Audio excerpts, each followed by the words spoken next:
ভাই এটাই বলে যে যার কাছে টাকা আছে তার কাছে সব আছে। হ্যাঁ বন্ধুরা ভাই, মোহনবাগানের কাছে টাকা আছে তাই জন্য কিন্তু মোহনবাগান সব জিনিসই জিতছে।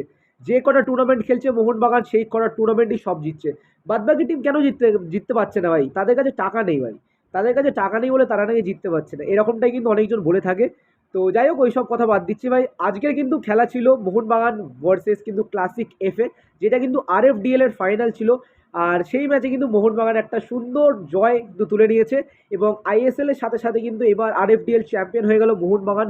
শুধুমাত্র আরএফডিএল না, আইএসএল না, বাট জুনিয়র যেসব লিগগুলো হয়েছিল সেখানেও কিন্তু মোহনবাগান চ্যাম্পিয়ন হয়েছে। আর বললেই চলে এই যে মরশুমটা, এই মরশুমটা কিন্তু মোহনবাগানের মরশুম। মানে এটা ফুটবল মরশুম বললে ভুল হবে, অবভিয়াসলি ফুটবল তো একটা মরশুম, বাট ফুটবলের মরশুমের মধ্যে আর একটা যেটা গন্ধ পাওয়া যাচ্ছে, কলকাতা কিন্তু সবুজ মেরুন মানে রাঙিয়ে তুলেছে আমাদের প্লেয়ার্সরা, সমর্থকেরা প্রচুর পরিমাণে খুশি। আর আজকেরও কিন্তু আরও একটা জয় মোহনবাগানের এবং একটা আরএফডিএল এর কাপ কিন্তু ঘরে এলো। তো তোমাদের কিরকম লাগছে সেটা কিন্তু অবশ্যই কমেন্ট করে জানাতে একদম ভুলো না।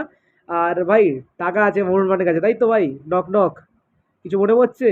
না ভাই, লোকে বলবে টাকা আছে রেফারি কিনেছে, বাট আমরা জানি ভাই লোকেরা মন্তব্য করতেই থাকবে, বাট আমরা জিততেই থাকবো। তারা যেখানে ছিল ওখানেই থাকবে, আমরা প্রত্যেকবার ট্রফি নিয়ে ভালো রেজাল্ট করব এবং এগিয়ে যাব। তো এটাই সাফল্যের রাজ। আর বেশি কিছু বলার নেই ভাই, উই আর চ্যাম্পিয়ন উইনো। আর চ্যাম্পিয়নদের বেশি কিছু বলতে নেই, যে তাদের কাজে করে দেখাতে হয়। আর সেটাই কিন্তু মোহনবাগান করে দেখাচ্ছে। আর সত্যিই বলবো hats off to the management এবং যারা এত সুন্দর রিক্রুট করছে এবং যারা টিমটাকে ভালো ম্যানেজ করছে, জুনিয়র থেকে শুরু করে সিনিয়র দলকে এত সুন্দরভাবে ভাই ফেসিলিটি দিচ্ছে। আর কি বলবো ভাই, আর কিছু বলার নেই। তো উই আর চ্যাম্পিয়ন, জয় মোহনবাগান। আর কারা কারা খেলা দেখেছো সেটা কিন্তু অবশ্যই কমেন্ট করে জানাও। আর উই আর দ্য চ্যাম্পিয়ন, জয় মোহনবাগান। সাবস্ক্রাইব করতে ভুলো না, লাইক করে শেয়ার করে দেবে। চলো, টেক কেয়ার।